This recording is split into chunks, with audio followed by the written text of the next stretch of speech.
جب تک جیوں میں آقا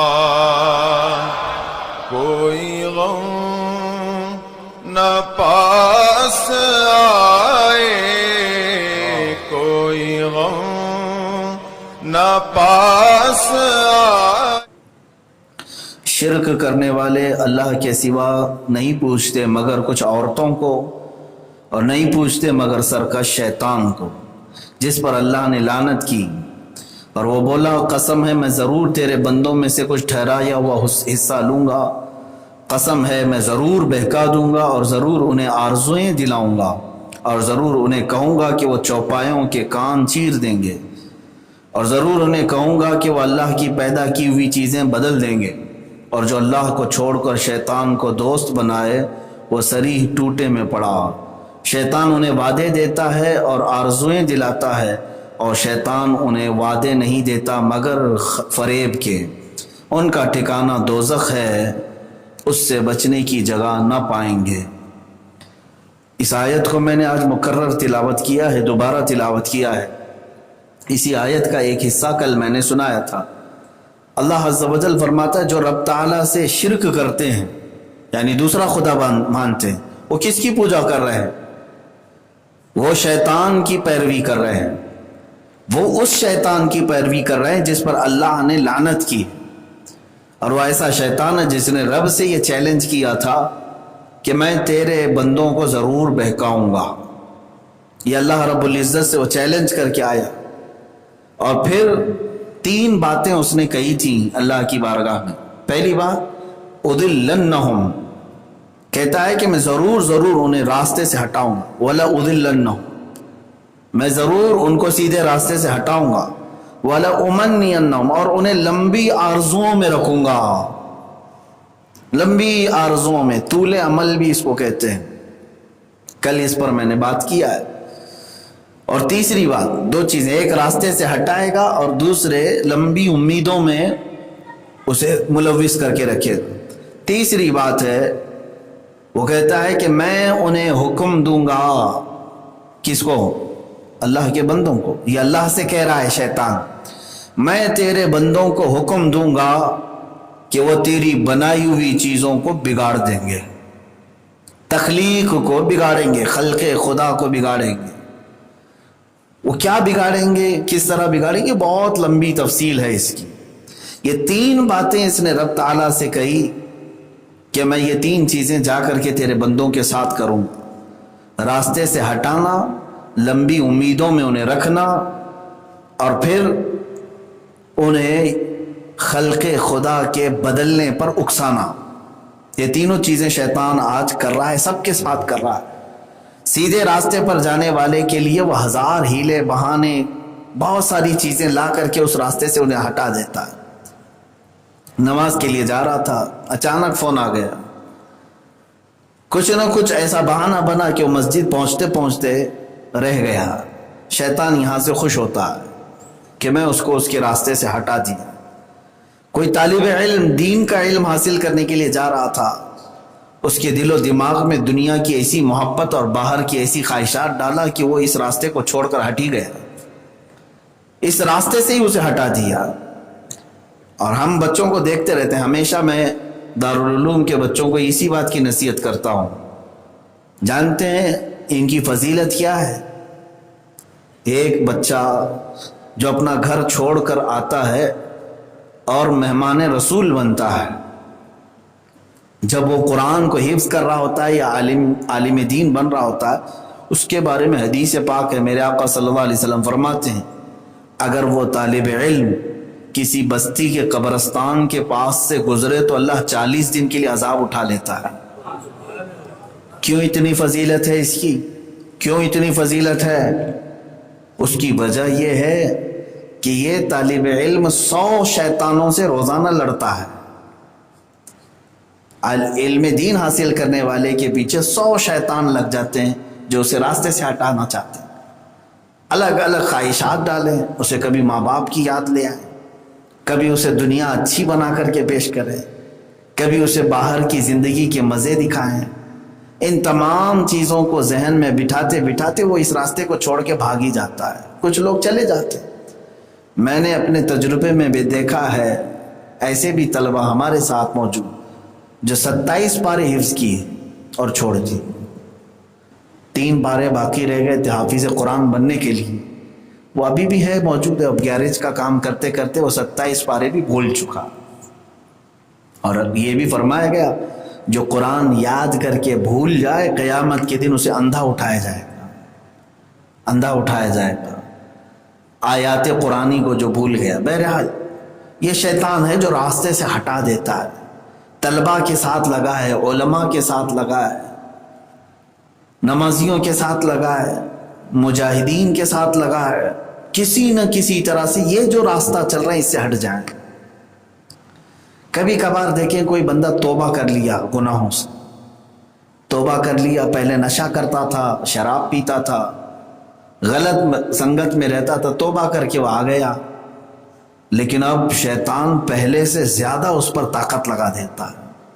پہلے جو ہے اس کا نفس بھی تھا، شیطان بھی تھا، تو نارمل کرتے چلا جاتا تھا گناہ، لیکن اب جو ہے جیسی اس نے توبہ کیا، شیطان اکیلا نہیں اپنی پوری ذریت کے ساتھ اس کے اوپر سوار ہو جاتا ہے کہ تو نے توبہ کیوں کیا، وہی تیرے لیے اچھا تھا ماحول، پرانے دوست کتنے اچھے تھے، کوئی پابندی نہیں تھی، لوگ تجھ سے ڈرتے تھے، تیری عزت کرتے تھے۔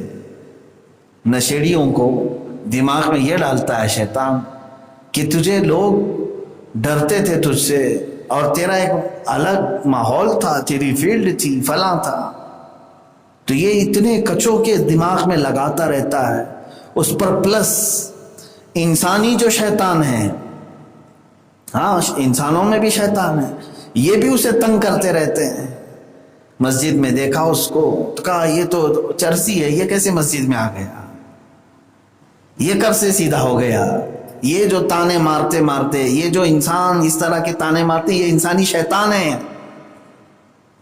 کیونکہ قرآن پاک میں فرمایا گیا شیطان انسان کی بھی شکل میں آئے گا، جنات کی شکل میں بھی آئے گا، من الجنۃ والناس، یہ شیطان جو ہے جنات میں سے بھی انسانوں میں سے بھی ہے، یہ انسانوں کی شکل میں جو ہے اسے اپنے پرانی چیزوں کو یاد دلا کر تانے مارتا رہے گا، یہاں تک کہ وہ پھر واپس اسی میں لوٹ جائے۔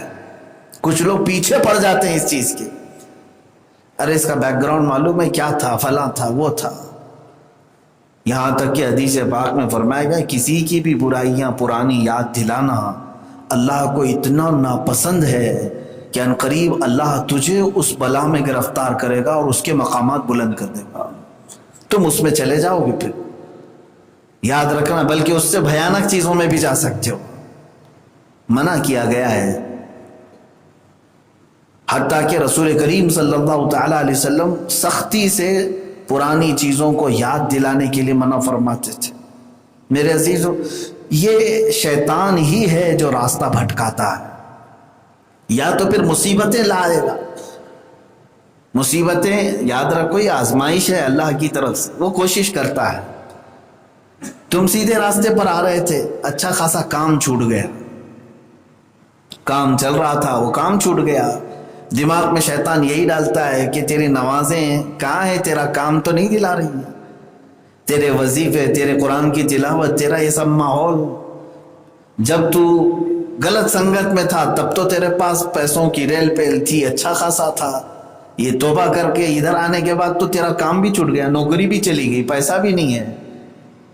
اس کے ذہن و دماغ کو اس طرح سے ورغلاتا ہے کہ وہ بندہ یہ سوچنے لگتا ہے کہ میں جو راستہ چل رہا ہوں کہیں غلط تو نہیں میں نے چوز کر لیا، چلو واپس وہیں چلے جاتے ہیں، پیسہ بھی ہے، عیش بھی۔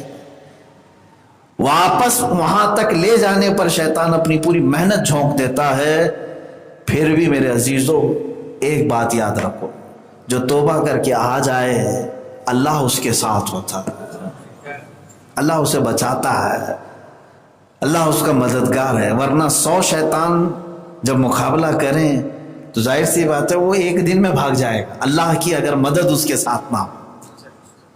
اللہ کی مدد ہوتی ہے، جو سیدھے راستے پر آتا ہے ایسا نہیں کہ اللہ اسے تنہا چھوڑ دیتا ہے، اللہ کی مدد ہوتی ہے، لیکن بندہ خود کبھی سوچ کر کے ادھر بھاگ نہ جائے، بلکہ ہمیشہ یہ سوچے چاہے میرے سے دنیا کی ساری نعمتیں چھن جائیں پھر بھی میں رب ذوالجلال کے اس صراط مستقیم کو نہیں چھوڑوں گا، تو اللہ تبارک و تعالیٰ تمہیں اس آزمائش سے آسانی سے نکال دے گا۔ کیا تمہارا یقین نہیں ہے اللہ کی طاقت بڑی ہے یا شیطان کی؟ اللہ رب العزت وہ اکبر ہے، اس کی قوت، اس کی طاقت کا کوئی اندازہ نہیں کر سکتا۔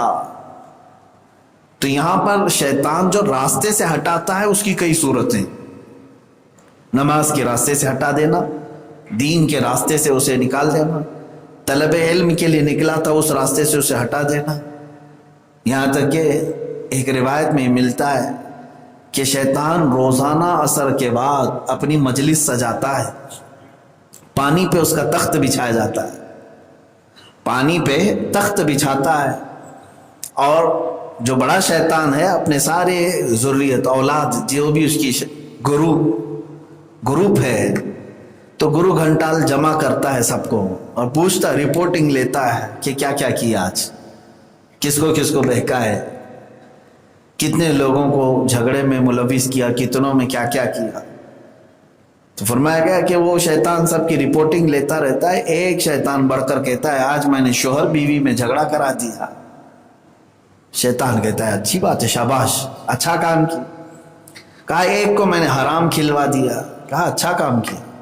کسی سے میں نے زنا کروا دیا، اچھا کام کیا۔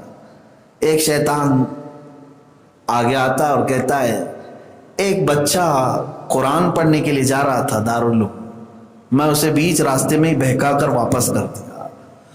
بڑا شیطان اتنا خوش ہوتا ہے کہ اسے کہتا آجا میری گود میں بیٹھ، میری گود میں بیٹھ جا، اسے اٹھا کر کے گود میں بٹھاتا ہے، اور اس کے بعد سارے دیگر جو شیاطین ہیں وہ پوچھتے ہیں اسے کون سا بڑا کمال کیا، ایک بچے کو راستے سے ہٹا دیا، یہ کون سا، ہم بڑے بڑے کام کر کے آئے ہیں، شوہر بیوی میں لفڑے ہو گئے ہیں، کسی سے زنا کروایا ہے، کسی سے چوری کروایا ہے، حرام کھلوا دیا، اس نے کون سا بڑا کام کیا۔ تو اس شیطان نے کہا تمہیں بتاتا ہوں، چلو ایک عالم دین ہو جائے یا علم کے راستے پر آ جائے تو پھر تم 1000 مل کر کے بھی اس کو نہیں بہکا پاؤ۔ جاہل کو بہکانا بہت آسان ہے، علم جس کے پاس ہے اسے بہکانا مشکل ہو جاتا ہے۔ یہ حدیث پاک میں آپ کو بتا رہا ہوں، اللہ کے نبی صلی اللہ علیہ وسلم نے فرمایا کہ فقیہ واحد اشد علی الشیطان من 1000 عابد۔ ایک فقیہ کہتے ہیں جسے علم فقہ حاصل ہو، جو شریعت کو جانتا ہے، ایک عالم 1000 عابدوں پر بھاری ہے شیطان پر۔ عابد کسے کہتے ہیں؟ عبادت کرنے والا، علم تو نہیں ہے لیکن عبادت بہت کرتا ہے، کوئی نماز نہیں چھوٹتی، تہجد بھی پڑھتا ہے، رات کو 100 رکعت بھی پڑھتا ہے، ایسا عابد ہے۔ اس کے باوجود فرمایا گیا ایسے 1000 عابدوں کو وہ بہکا لے گا لیکن ایک عالم کو نہیں بہکا پائے، علم دین کی وجہ سے۔ میرے عزیزو، علم نہ ہو تو شیطان کے بائیں ہاتھ کا کھیل ہے، اس کو سیدھے راستے سے ہٹا دے، آسانی سے نکال دے گا۔ اس کی ایک مثال بتائی گئی، شیطان اپنی ذریت کو لے کر کے گیا، چلو میں دکھاتا ہوں تم کو ایک معاملہ، اور وہ گیا ایک عابد کے پاس۔ عابد عالم نہیں تھا لیکن تھا، جیسے آج بہت سارے پیر بنے ہوئے ہیں لوگ، علم دین تو ہے نہیں لیکن پیر بن گئے، کیونکہ بغیر محنت کا بزنس ہے، آسانی سے کوئی کچھ نہیں پوچھتا وہاں۔ اور ایسے لوگ ہیں جن کو نہ نماز کے مسائل معلوم ہے، نہ وضو اور طہارت، اور نہ تجوید کے قرآن پاک کا اعوذ باللہ بسم اللہ سے ہی نہیں پڑھ سکتے۔ وہ لوگ بڑے بڑے گدیاں سنبھالے ہوئے ہیں، اللہ ہدایت عطا فرمائے قوم۔ ایسے ایک جاہل عابد کے پاس گیا جو اپنی حجرے میں بیٹھا ہوا تھا، خانقاہ پہ بیٹھا ہوا تھا۔ شیطان ایک بہت خوبصورت لباس پہنا، سفید لباس، اور اتنا سج سنور کر کے رات کے وقت گیا، ایک گدھا لے کر کے، گدھے کو اتنا تیار کیا، اس کو پر لگایا اور حجرے میں جا کر دستک دیا۔ وہ عابد شب زندہ دار رات کو عبادت کرتے تھے، کھولا انہوں نے، تو یہ بالکل خوبصورت ایک بزرگ آئے ہیں. پوچھا کون ہے آپ؟ تو اس نے کہا میں جبرائیل امین ہوں. تو انہوں نے فوراً دروازہ کھولا, آئیے کیسے آنا ہو. تو اس نے کہا اللہ کو آپ کی عبادت بڑی پسند آئی اور رب تبارک و تعالیٰ آپ کو معراج میں بلا رہا ہے. اللہ آپ کو معراج میں بلا رہا ہے. آپ کی عبادتیں اس درجے کو پہنچ گئیں کہ اس روئے زمین پر آپ کی طرح سجدہ کرنے والا بھی نہیں. پھول گیا, کہا کہ چلو جلدی جلدی چلتے ہیں, معراج میں رب نے بلایا ہے. اب یہ جاہل عابد کے متعلق شیطان کی ذریت وہ دیکھ رہی ہے پیچھے سے, کیسے جائیں گے؟ باہر جو گدھا کھڑا تھا, کہا یہ براق ہے, یہ سواری ہے, آپ کے لیے لے کر آیا ہوں. تو اس کے بعد اس جاہل عابد کو بٹھایا گدھے پر, اور گدھے کو ایڑ لگایا, اور گدھا اچھلتے اچھلتے ایک گڑھے میں گرا دیا, ایک بڑے کچرے کے گڑھے میں گرا دیا. وہ گر گیا عابد. تو اس نے کہا یہ کیا ہوا؟ شیطان نے کہا پہلا آسمان آیا, پھر اٹھایا, دوسرے گڑھے میں گرایا, تیسرے گڑھے میں گرایا, اس کو زخمی کر کے چھوڑ دیا. رات بھر اس کی معراج ہوتی رہی, اس کو زخمی کیا اور واپس تالی مارتے ہوئے چلا آیا کہ میں اس کو بہکا دیا. اب پھر اپنی اسی ذریت کو لے کر ایک فقیہ کے پاس آیا, علم فقہ, علم دین, علم حدیث, علم تفسیر جاننے والے ایک عالم ربانی کے پاس, اسی لباس میں, اسی خچر کے ساتھ. دروازہ کھٹکھٹایا, وہ بھی اپنے حجرے میں تھے, بڑی خوبصورت شکل. دروازہ کھلا, پوچھا کون؟ کہا میں جبرائیل امین. کہا جبرائیل کیسے آنا ہو؟ کہا اللہ نے آپ کے علم کو اتنا پسند کیا, ہزاروں کو آپ نے علم سے نواز دیا ہے, ہر جگہ علم کا شہرہ ہے آپ کے, اور اللہ تعالیٰ نے آپ کے علم کو قبول فرمایا اور آپ کو معراج میں بلایا. اس عالم ربانی نے جوتا اٹھایا اور اس کو مارنا شروع کیا. کہا کہ نہ تو جبرائیل ہے اور نہ یہ معراج کا پیغام ہے, تو صرف اور صرف ابلیس ہو سکتا ہے جو میرا ایمان لینے آیا ہے. اس لیے کہ معراج پوری کائنات میں صرف ذات واحد کو ہوئی ہے, وہ محمد رسول اللہ ہے, نہ ان سے پہلے کسی کو ہوئی, نہ قیامت تک کسی کو ہوگی. یہ علم دین ہے, اصول ہیں. اللہ رب العزت نے اپنے قرب میں اگر بلانا ہوتا تو موسیٰ علیہ السلام تو کتنی بار اصرار کر رہے تھے, پیغمبر تھے. اللہ نے ان سے فرمایا لن ترانی, اے موسیٰ تم مجھے دیکھ نہیں سکتے, اور ہم سے آ کر کے تو کہہ رہا ہے کہ معراج میں مولا بلا رہا ہے. تو مار کھایا, وہاں سے چلا گیا, اپنی اصلی شکل میں آیا. پھر شیاطین سے کہا دیکھا اگر علم آ جاتا ہے تو بہت ساری چیزوں میں بہکانا مشکل ہو جاتا, شریعت سے ہٹانا مشکل. بے عمل تو کر دے گا عالم, بے عمل تو کر دے گا, لیکن کفر کی طرف لے جانا بہت مشکل ہوتا ہے. اس لیے کہ عالم بے عمل تو ہو سکتا ہے, گناہ کر سکتا ہے, لیکن کفر کی طرف جانا بہت مشکل ہو جاتا ہے اس کے لیے. اس لیے کہ وہ اجالے میں ہے علم دین کے, وہ غلط اور صحیح کو پہچان سکتا ہے, اور اللہ کی مدد اس کے ساتھ ہے. قرآن میں اللہ نے علماء کی فضیلت میں فرمایا اللہ سے سب سے زیادہ ڈرنے والے اس کے بندوں میں علم والے لوگ ہیں. علم کی فضیلت آئی ہے, اور علم ہی کی بنیاد پر تو سارے فرشتوں کو اللہ نے سجدہ کروایا آدم علیہ السلام کے بعد. اب میرے عزیزو, یہ شیطان کا جو واقعہ ہے, اس میں ابلیس لعین ہمیشہ ان لوگوں پر ہاتھ مارتا ہے جو علم سے کورے ہیں, اور انہیں راستے سے ہٹاتا ہے. کیا کریں؟ اسی لیے میں آپ کو یہ بھی بتا دوں, اللہ کے نبی صلی اللہ تعالیٰ علیہ وسلم کی ایک حدیث سنو, کن عالما او متعلما او مصاحبا. حضور اکرم صلی اللہ تعالیٰ علیہ وسلم, او سامعا ولا تکن خامسا. حضور پاک صلی اللہ تعالیٰ علیہ وسلم فرماتے ہیں اپنے امت کو, آپ سب کے لیے بھی. اب آپ سوچ رہے ہوں گے آپ نے واقعہ بتایا, علم دین اگر نہیں ہے تو شیطان بہکائے گا, ہم کیا کریں؟ ہم پورا کا پورا عالم بننے سے رہے, اب زمانہ بھی ایسا نہیں رہ گیا, عمر بھی ڈھل گئی, بہت سارے معاملات ہوں گے, کیا کریں؟ حدیث رسول پڑھو, میرے آقا فرمان کن عالما